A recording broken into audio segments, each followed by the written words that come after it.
Ladies and gentlemen, welcome to the Health and Wealth Show. My name is Henry Aaron Westbrooks, as always, your host. And today we have a very special guest with us on the show. If you're watching on YouTube, make sure that you smash that subscribe button. You leave a like anytime throughout the video when you get some value. Share it with a friend. And if you're listening on iTunes or Spotify or any of those other digital platforms, make sure that you leave a 5-star review, leave a comment, give us some feedback, and make sure you follow us on Instagram. Right now, we have a very special guest, and I really mean that when I say it. This man right here is somebody who you're going to be able to learn a ton of things from. Number one, if you're interested in sharing your story with the world, look no further. I know a lot of you listening and watching have amazing accomplishments, yet you're obscure. This man can help you get distributed, he can help you get viewed, and he can help you get the recognition that you deserve. He's helped millions of people do this throughout multiple platforms, whether it's digital media, television, the internet, and he's also somebody who you can learn about entertainment, Hollywood secrets, and all these other things that people are wondering about, because you see us on Instagram and you see the light that we shine on, and everybody's just kind of under this spell of, is it real? People don't understand that there's people who can actually help you get to the next level. It's real. There's people like my guest today, and if you're interested in real estate, you can even talk to this man too, because throughout his success, he's been able to acquire some capital and build some real estate portfolios. So regardless of what it is that you're trying to do, whether it's share your story or get into the entertainment world or learn about investing or business, this is the man you want to talk to. So I have the honor and the privilege to introduce Vito Glazers on the show with us. Vito, thank you so much for being here. Henry, thank you so much for having Absolutely. me. So I'm a big fan of your show. I catch the episodes, and I think you're doing a great job, and I really appreciate you having me on here, and I'm grateful to be able to lend my support. Oh man, 100%. Dude, honestly, it's really special having you on the show. Somebody at your caliber is, it's rare to get that interaction. So I don't take this for granted, and I really believe that you have a ton of value to share with people, man. And I know we've been talking for a couple of weeks or a couple of months, behind the scenes, and I think it's time for the people, as the year comes to an end, and as we start 2020, I think it's time for the people to really see what's going on and what's possible with the day and age. And with somebody like you who's got so much experience, so much insight, before we even kind of get into that, why don't you just do a brief summary? Give us a brief summary of kind of who you are, man, and where have you been, what you're doing right now, and what's coming up. And then, honestly, I have a lot of questions I want to ask you, dude. Awesome. Yeah, I'd be happy to answer those. So for anybody listening, thank you so much for that great introduction. My name is Vito Glazers. I'm originally from Chicago. I've been back and forth between Chicago and Hollywood for the past 10 years, really bridging the gap between business and entertainment. Not just business and entertainment, but specifically the creative arts, the creative world, and teaching creative people how to really make money from their creativity. That's kind of been at the core of my mission. So I originally started in the advertising world, digital advertising, and I ran some very successful advertising networks. And I originally got into advertising because my background as a teenager and as a college student I was really into the arts, and I always wanted to be an artist. But I had a mentor when I was 18 years old. I was going to Columbia College in Chicago, and his name was Arvis Haverett.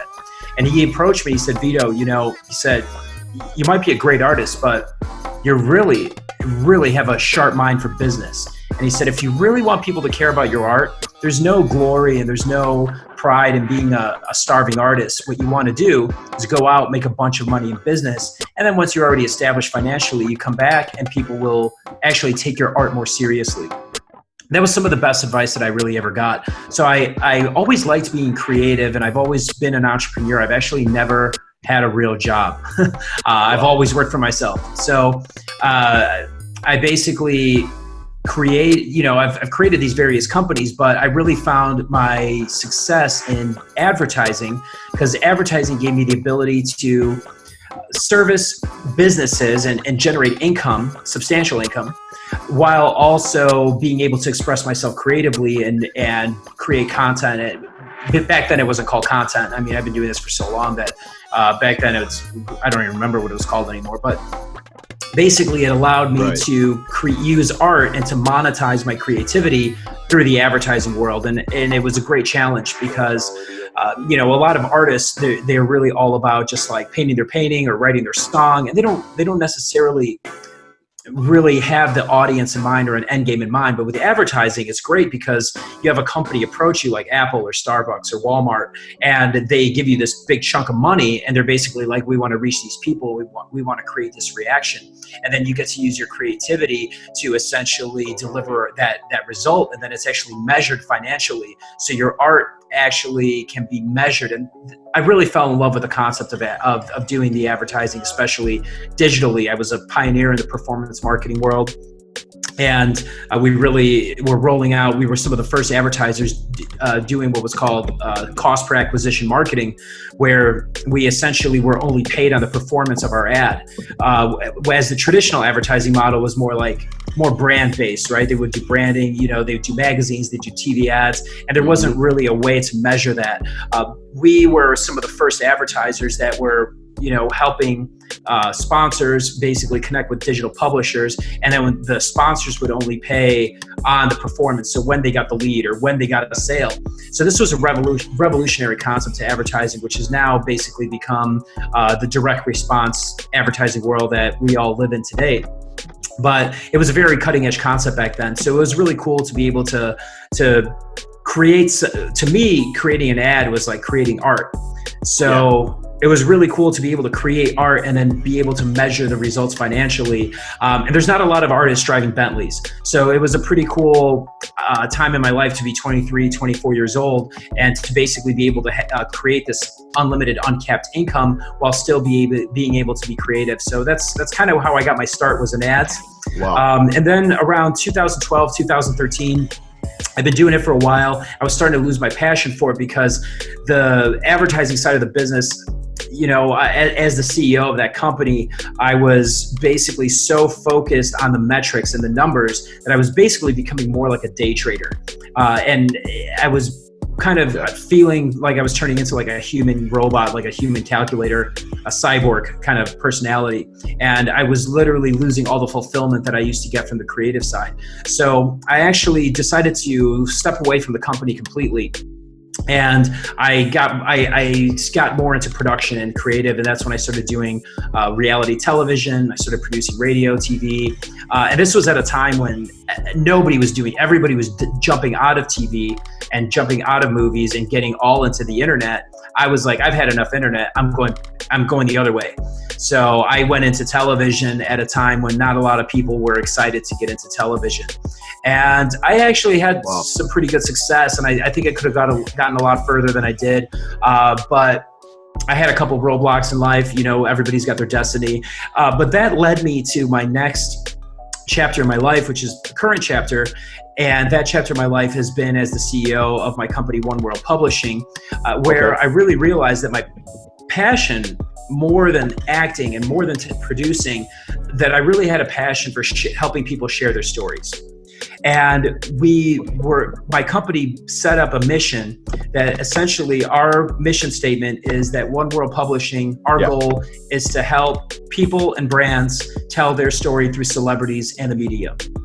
So I've helped over 1,000 entrepreneurs. Well, I've helped over 100 entrepreneurs get published in more than 1,000 huge stories online, big viral news stories. And I guarantee you that every single person that is listening to this podcast, if you live in the US, you've been touched by one of the news stories that I've produced. A lot of the stuff we do behind the scenes, because it's, we do a little media hacking, a little news jacking. We're experts at basically working the news cycle in order to get our clients featured. But that's basically where I'm at now. And I've told stories through every major news outlet, from CBS, ABC, NBC, Fox News, Entrepreneur.com, Inc., BuzzFeed, Forbes are just some of the big platforms that we use digitally. But now we're also getting into film. And about 2 years ago, I started working with a client, which everybody probably knows. which is the world famous icon Ron Jeremy. And I worked with him, and originally I was supposed to just do a comedy special for him because he was transitioning from doing adult films and mainstream films into doing stand-up comedy. And I had approached him and said, hey, I'm looking to get into film. If you're willing to take a risk on me, I'd be willing to put up the money to produce this stand-up comedy special for you, and we could split the money. And he agreed to take a chance on me to do that. So while we were in production of that stand-up comedy special, I had the film crew following us around for 4 days in Chicago, and we actually recorded. So we ended up recording 80 hours of content, or 60 to 80 hours of content. And as I'm going through it, I'm asking him questions and I'm just getting to know him. And he basically starts telling me stuff like, nobody's ever asked me that question. Nobody's ever asked me if I've ever been in love before, or what I would have done, or how I got into this, and these specific questions that I was asking him. Yeah. So we realized that there was actually this huge untold story of Ron's background. They did a documentary about him, yes. I think close to 20 years ago now. And the documentary focused 100% on his adult career, which is legendary. Guinness World Record. He's produced and acted in more than 2,000 adult films. But then there's this other side to Ron that's never been covered, which, he's actually also has the record for most mainstream films. He's been in over 100 movies, more than any other actor. He's in more movies than Brad Pitt. He's in more movies than George Clooney, more movies than any other Hollywood icon. He's, and a lot of them are iconic films. He's even been in Ghostbusters. He was in Boondock Saints, is probably one of his biggest films. He's just in a huge string of cameos. Yeah. So we started telling the story, and then that actually opened up the opportunity now where we actually have a bunch of films in the pipeline. And actually, I got the great news yesterday that my editor just finished the Ron Jeremy movie. It's called Too Big for TV.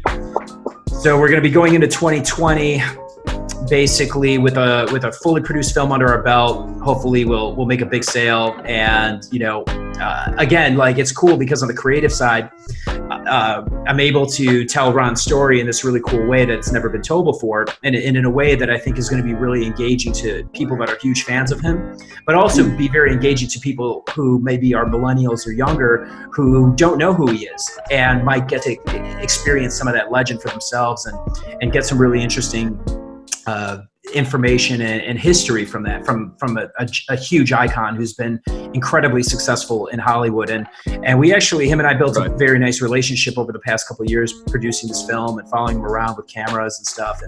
And I actually just signed a licensing deal with him where I'm now the official licensee of the Ron Jeremy cigars.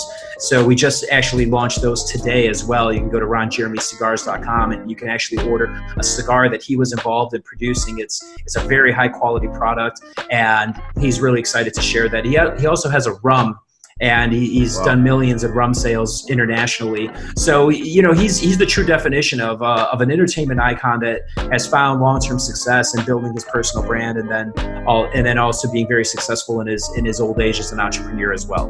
Mm-hmm. That's incredible, man. And so,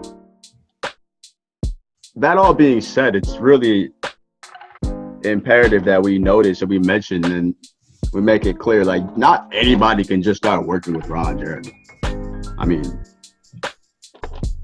right. All these relationships, they come to you because of, this is exactly what I teach my clients how to do, is you build authority through the media, or you build authority through your different opportunities that there are to build authority. And then you actually attract opportunities like that to yourself. Yeah. Has there been, let's talk about this. I mean, it seems almost like right now you're hitting this point, Vito, where things are kind of start to domino, right? Where things might just start compounding, if you will. Right. However, what has been, let's say, what has been like your hardest challenge throughout this, man, to get to where you're at? Because everything's been a challenge. Everybody wants a powerful network.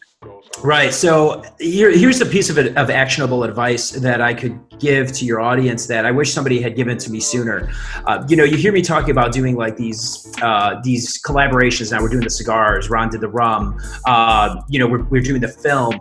So up until a couple years ago, when I really got the idea to start getting into film, I've always been more of a service-based business. So it's basically, even with the advertising, right? So it's kind of like I've been trading money for time. Even if I'm trading it at a high level, I've been basically always kind of hustling backwards, where it's like, all right, I'm going to get this budget, we're going to deliver the campaign, but then what? Then what? So I've never really been building anything with real equity.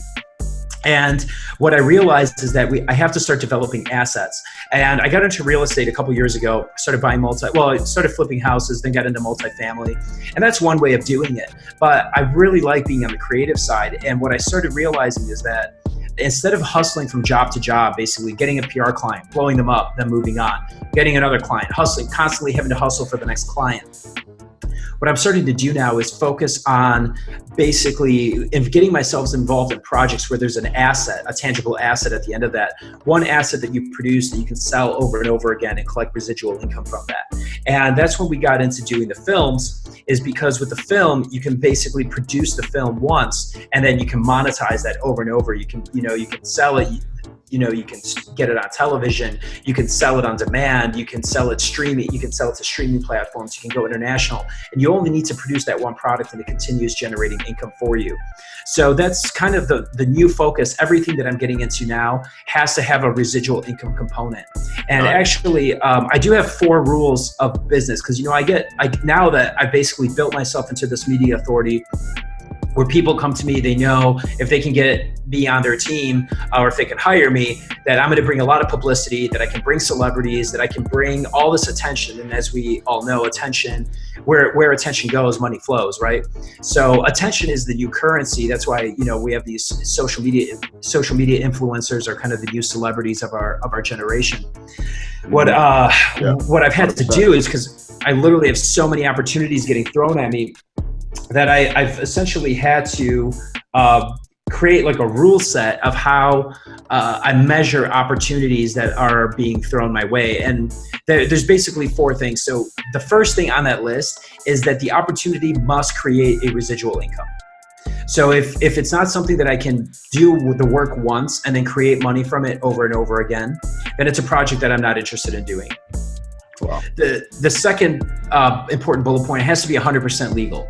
Can't be even remotely civil action, criminal action. Cannot be what they call in the internet world. It can't be black hat or gray hat.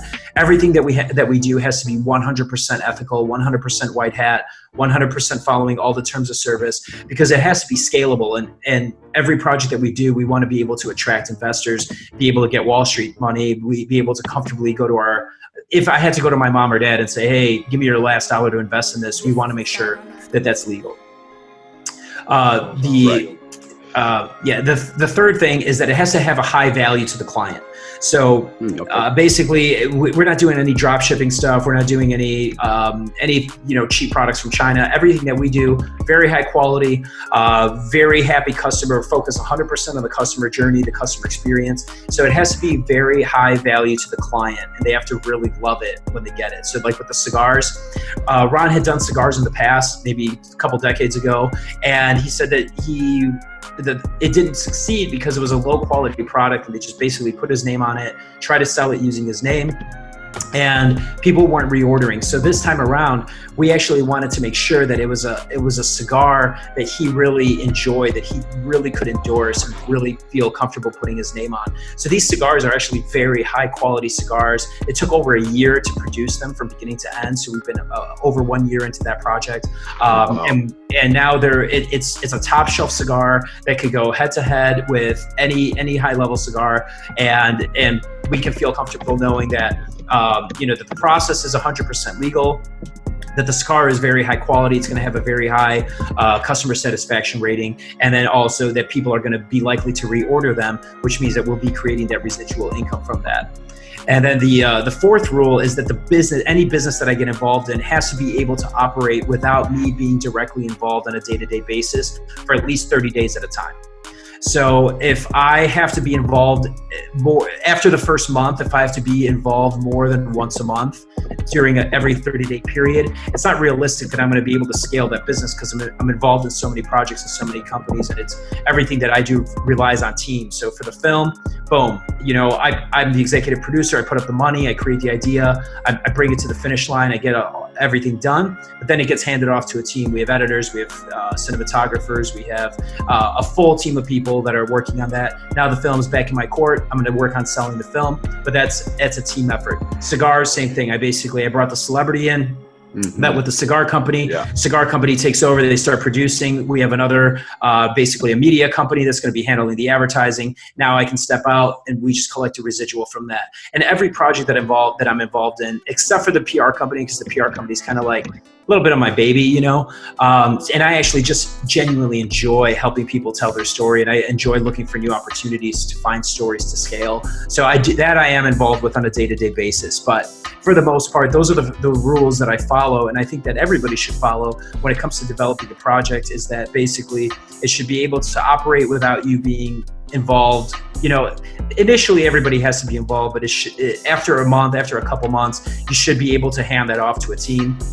It's got to be 100% legal if you want to be able to scale it or sell it. It has to be of a high value to the client, so you're not, you know, always dealing with client issues. And then most importantly, it has to also be, you know, what do we miss there? So it's basically, so far, you got it all right here. So but you know what's for anybody, up, because I mean, dude, you just gave away so much value right there. So anybody who's listening, if you weren't taking notes, you should have on the video back. Rewind. My man just gave you 4 solid strategies to essentially. I actually found the note right here that I keep this on my desk to remind myself every time. So number 1, it's got to produce residual income.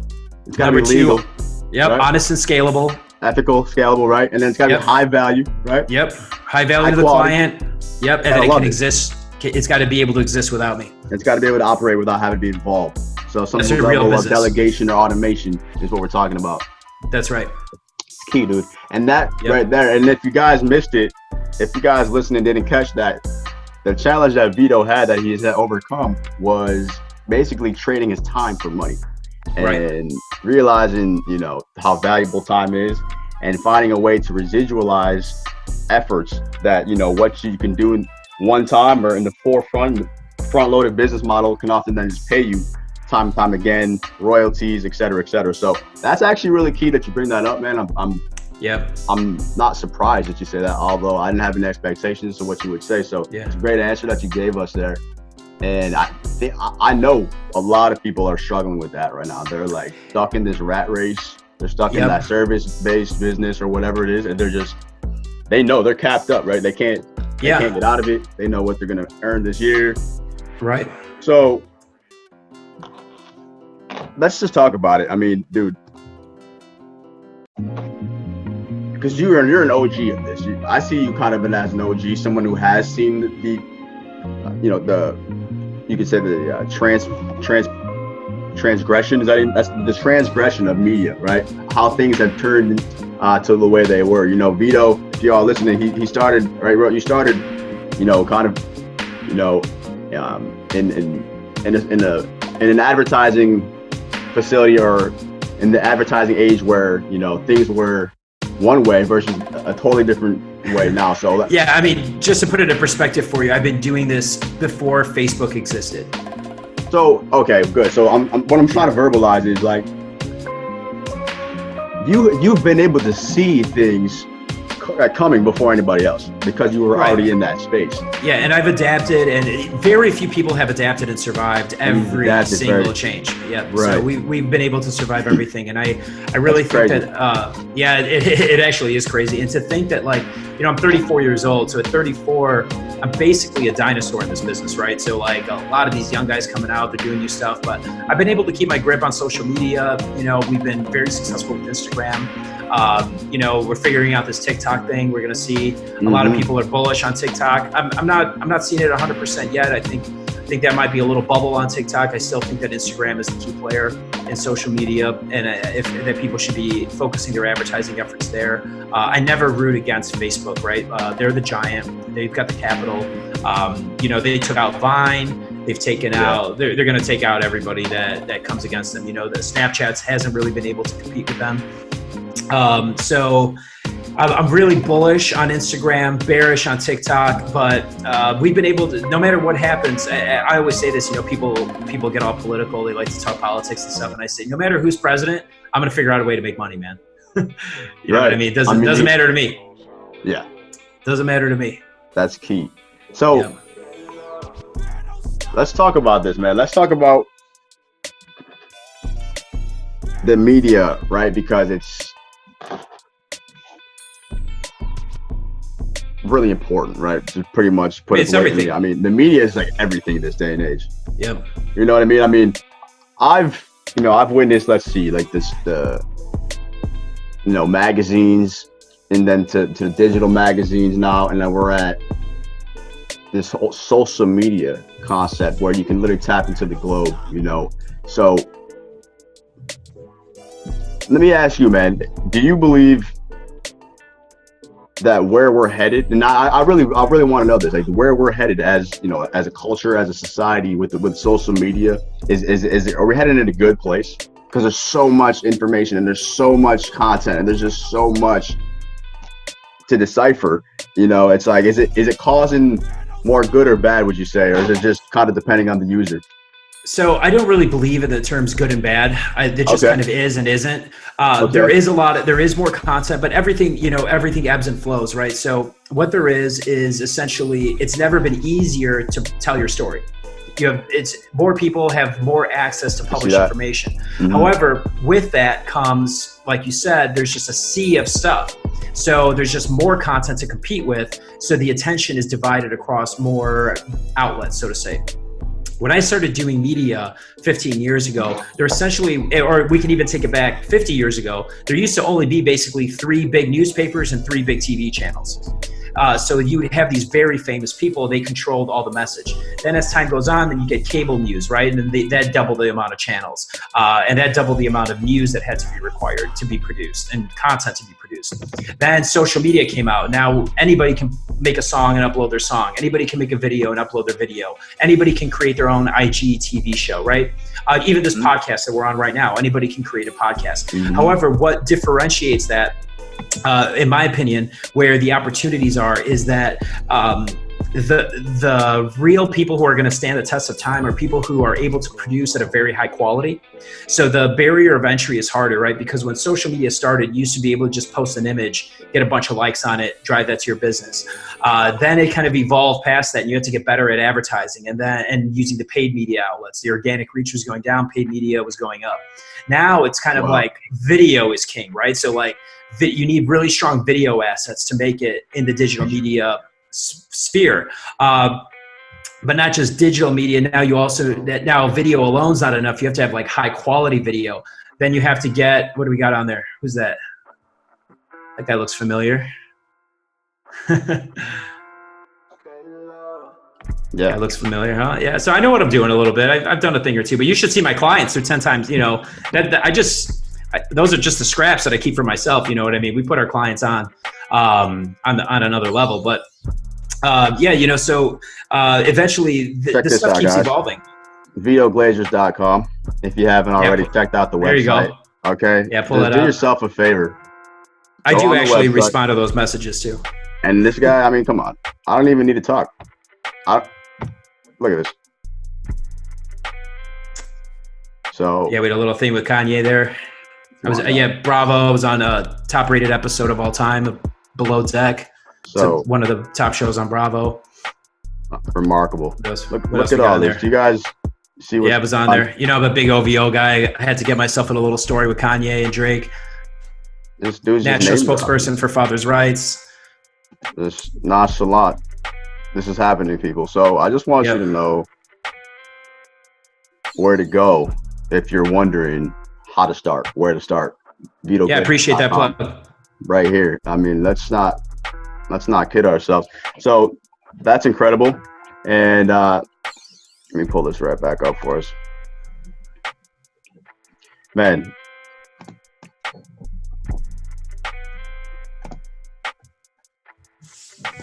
Let me share this out for you. Got some notes for you. So check this out. Let's see what we got. I gotta get this video back up and stop sharing this. So guys, you've heard a lot so far. Drop a comment, leave some feedback. What do you think so far? What do you have to share with the world? What is your story? right? We kind of want to know what is your story, because everybody has a story. Now, Vito, let's just step away from the media thing, because you're already crushed that, dude. You're dominating that, man. What else do you want to share with us? What else do you want to talk about? Because I know you're doing a ton, and maybe you just think that, enough with the media stuff. Like, maybe you want people to know more about the the current things that you're doing with your own cameos and your own features, or maybe your real estate. Is there anything that you want to talk about? I gotta pull this up. That I appreciate that. Because that way I don't want to direct the entire thing. I want you to talk about anything that you have coming up, or anything in mind, man. Anything I got coming up. Man, I got so much stuff going on that I literally, the Kanye line where it's like, I forgot better things that people ever thought of. I mean, I literally, it wasn't even on my mind, but I got 2 huge projects coming out.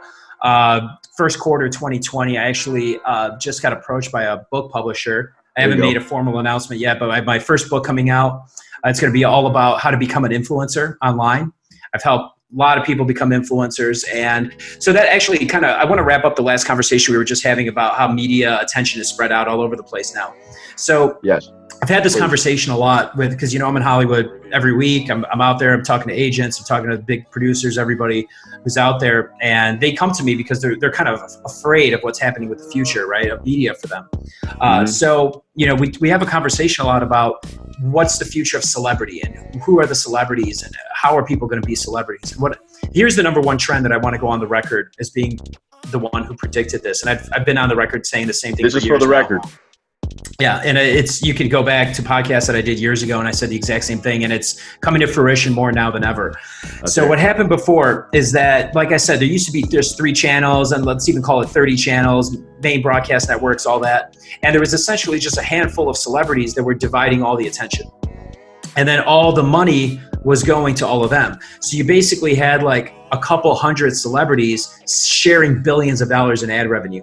What's happening now is because there's such a diversity of what we refer to as publishers, but they're essentially like influencers or basically people getting the attention in the audiences. Now that same amount of advertising dollars is going to be split across many, many more creators.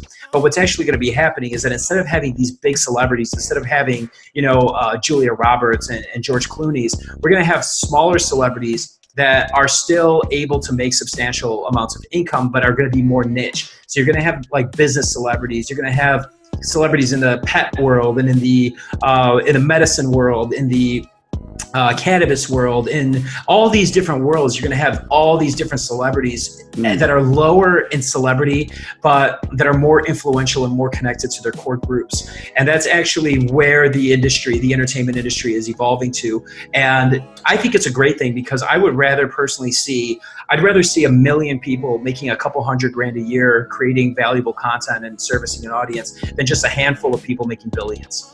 So I really think that this is the greatest opportunity in history to be a creator, to build well, to make a nice living for yourself as a creator, rather than only a very small group of people like making it big in Hollywood and controlling all of that wealth and all that money. So that's the trend that I predict seeing, and that's actually that's a good transition into the book that I'm writing. We're figuring out the title, but it's going to be something along the lines of like basically how to be an influencer. And it's going to be the tagline. I'm pretty set on the tagline. The tagline is how anybody can become an influencer, even if you're unattractive and talentless. The Vito Glazers life story. And it's really going to be about how a specific formula that I follow in order to not only have been able to build a huge social media following and a very profitable influencer career of myself, but also how I've helped literally dozens of other people to do it, from CEOs to doctors and everything in between, and content creators, and how you can basically follow my exact formula. Which is very specific and very valuable. And I'd be very happy to share some of that formula, with your audience today. Because actually, so I'm doing the book, and then I actually am also doing a course with a very high profile course production company. It's one of the biggest in the world. And we're going to be joint venturing on that course, and people will actually, so you'll be able to read the book. If you need a little bit of additional support, you'll be able to take this course where you can basically go through step by step. And then finally, if when you see the value, if you really want to make it big and you want to guarantee your results, then you can basically work one-on-one with me. me, and I'll help you develop your product, your social media, get sponsors, get everything on that, and get all your publicity and build your authority and everything. So you can attract opportunities like being able to do Ron's celebrity cigar thing, which is now opening the door for other celebrities that are approaching me now, saying that they want me to do cigars and CBD and different deals for them. And also produce films. And like I said, we got that one Ron film. We did a bunch of PR around it. I got 4 more people that want me to do films for them now. Some of them are pretty high level stuff. It's a steamroll, right? So it's like basically once you get the snowball rolling, it gets too big for you. It gets so big. It's like people always say that they're like, well, there's not enough money or everything's already been done. There is not enough competent people for the amount of deals that are out there to handle those deals.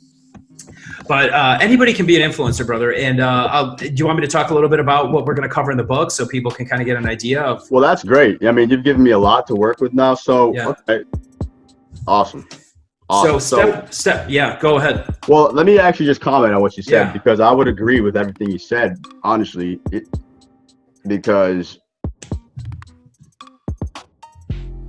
well, actually, I'll propose a question.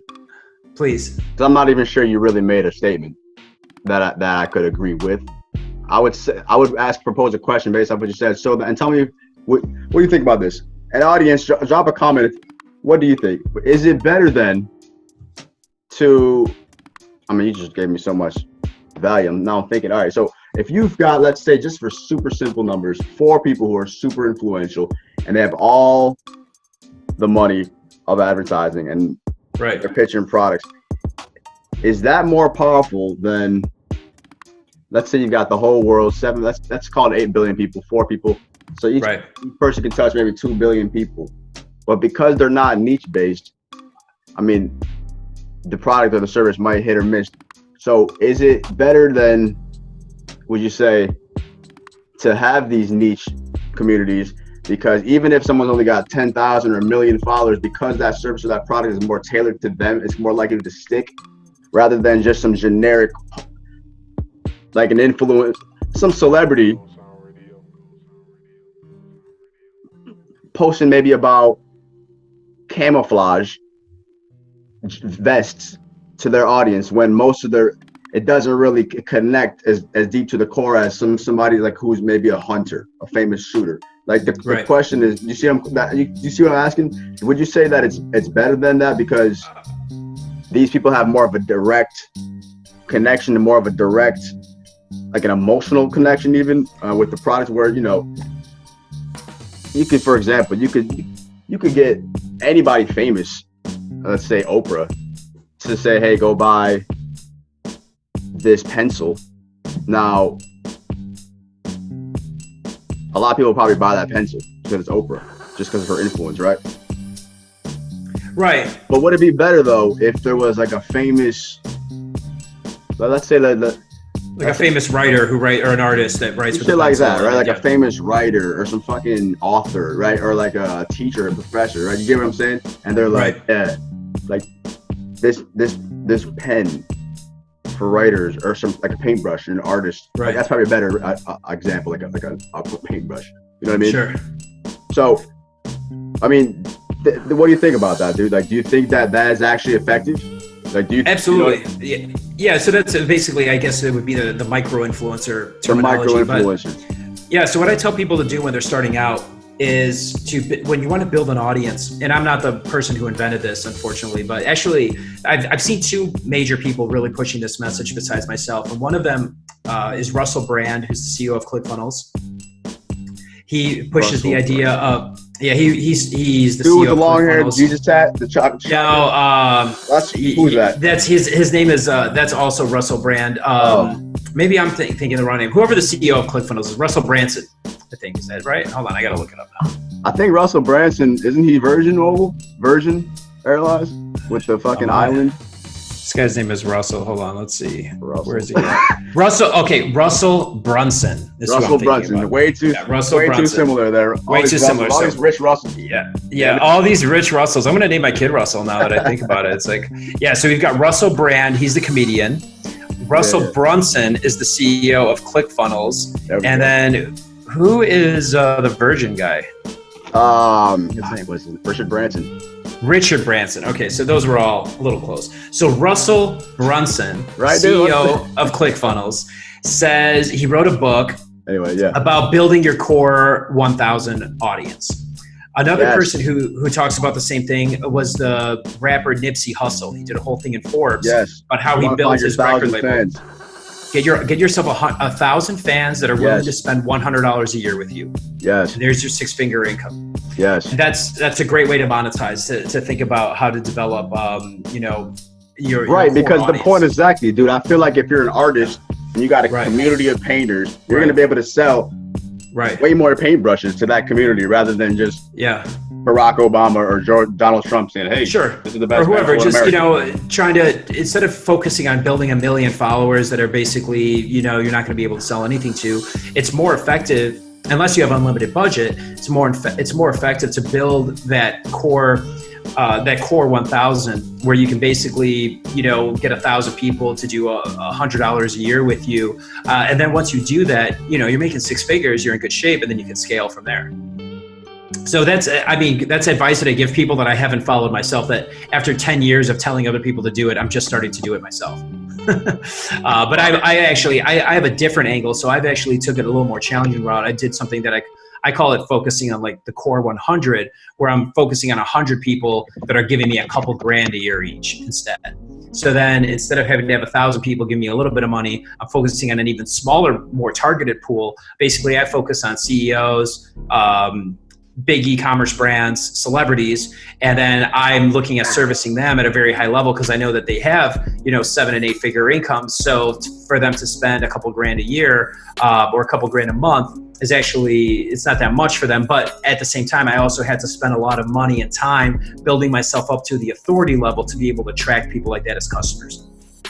So it's been kind of a journey, but basically the progression of the journey that I advise anybody who wants to become an influencer take is the opposite of the route that most creators take. Most people, they want to be big on Instagram. They want to be big on TikTok. They start making comedy videos. They're doing sketch videos. They're putting a ton of effort into producing content, but they're not actually producing content for anybody but themselves. So the number one issue that I see with these content creators is that they go around basically producing content that they think is funny, that appeals to them, that they think is cool. And then I asked them, I'm like, well, what's your plan to make money from this? Like, how are you ever going to create a living and a brand from this? And they say, well, I'm just going to get 1 million followers, or I'm going to go viral, and then I'm going to be rich. I don't know how it's going to happen, but it's just going to happen.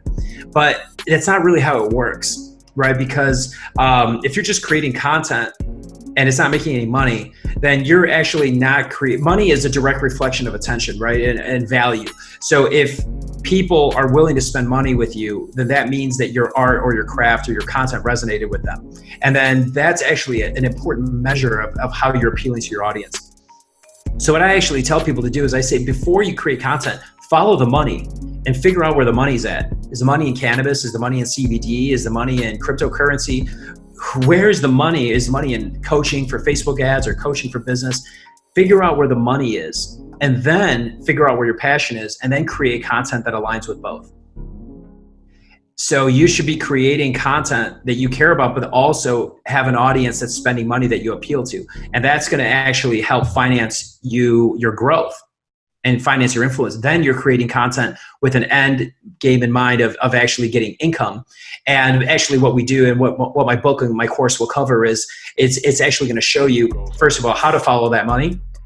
Second of all, how to build offers and how to monetize audience first. The first thing that I do when a client comes into my roster is not, I talk about their story a little bit, but the first thing I think is, the first thing we discuss is what's our plan to monetize this? Are you going to do a course? Are you going to do a service? Are you going to do coaching? Are you going to sell a product? What's the plan to get the money? And then once we have the money figured out, then step 2 is we start doing the publicity and we start telling the story. Then we do what I call building a wall, where we basically build a bunch of positive story. We control the narrative of what their story is, but that whole story is going to be based around and point to how we're going to monetize it. So for example, I have a client, he's a veterinarian. I said, how are you going to monetize this? Are you going to get more veterinary clients? How do you want to do it? And so what we're going to do is a couple different things. We're going to do a cookbook for how to make healthy meals for your aging pet. Basically, how to cook for yourself and how to cook for your pet, so you can both live longer, live healthier lives, share more memories together. So that's one way to monetize. He's also going to do like basically maybe some kind of supplement for humans and pets, where humans and pets can take these two different supplements. Maybe they're going to take some CBD thing, and then humans and pets can age better together. So either way, we're developing the products up front. Then we're going to do the PR. We're going to tell the story about it. We're going to do the publicity. We're going to grow the social media around people who are into pets. And we're going to basically do articles and publications that are relevant to pet owners. And we're going to tell the story in a way that captures people's attention and brings them back to the product that we basically want to monetize. So if there is cost involved with that, then the product is offsetting that cost, that growth. Then the third thing is, then after we've already told the story, we've built this wall on the search engines of basically positive narratives, and we're in control of our story and we know what story we have to tell. Then we get a media buyer involved. We start sending traffic to it, whether it's from Facebook, whether we get big influencers, a celebrity to do a shout out for you on Instagram, any organic traffic. Then we're basically sending traffic, whether it could even be a TV commercial, whatever it is. We're sending traffic. People are Googling you, right? They're like, who's this new guy? They Google you, they see all the PR, all the positive stories that we've done, and then that leads them to the product. We've built authority. So we basically paid for the customer to come in. We've sent them to a news story, to a story that we've indoctrinated them with. We've built a relationship with them through that story. We've built authority through the publications that we're appearing in. We have social proof from having big social media followings and lots of good comments. And then that creates the opportunity for them to want to buy your product. And then essentially step 4 is after that, after we do the paid media, then we just keep slamming new publicity, more celebrities, more retargeting, more ads, until the cycle continues to repeat itself, and it can then be scaled profitably at an unlimited scale. So that's how you become an influencer. I mean, guys, it's that there easy. It is. I mean, he didn't even charge you for that. Like, right. If you could take that value and run with it, good luck. But if you need somebody to guide you through it, just give you some structure and hold your hand, coach you, mentor you through the process, and guarantee results, well, then you might want to reach out to Vito Glazers. I'd be happy. Man will definitely help you shortcut the success. He'll help you get that story out there. Dude, amazing, man. Really, really intriguing. Just having this time to talk with you, dude. I appreciate you having me very much. And I hope we inspire some people out there to just get things in the right order for them. Because I think it just kills me to see these people are very talented, very smart, but they demonize money. They're like, oh, money's bad. I don't want to sell out. I just want to make great content. But the first thing is you got to figure out the money, and then you figure out the content, and then that's how you scale. That's how you become the big influencer. It's key. And this is coming from none other than the man himself. So if you have any other questions, make sure you follow him on Instagram at Vito Glazers. That's at VITOGLAZERS. I'll put the at below. Appreciate that. Girls, ladies and gentlemen, as always, it is your duty to stay happy, stay healthy, stay wealthy, continue to stay blessed. Vito, is there anything else that you want to drop on this podcast before we let you go, brother? I appreciate you having me so much. I just want to tell people, if you're out there and you enjoy cigars, please check out our new cigar line, ronjeremycigars.com, and make sure to keep an eye out for us in 2020. We've got Ron Jeremy, Too Big for TV. It's going to be airing in select theaters and on all streaming platforms throughout 2020. We're also going to be dropping the book. Keep an eye out for the book if you want to see more in-depth detail and real-life examples of how we've actually helped create and replicate these results for dozens of influencers. And then also keep an eye out for the course. And as always, if you want to work one-on-one with me, you want to tell your story through celebrities and the media, you want to blow up on Instagram, you want to get, you want to go from 0 to Forbes in 3 to 6 months, make sure you go to my website, vitoglazers.com. Damn straight. Stay great. You're the man. Thank you so much for having me. Appreciate it very much. Thank you, Vito Glazers.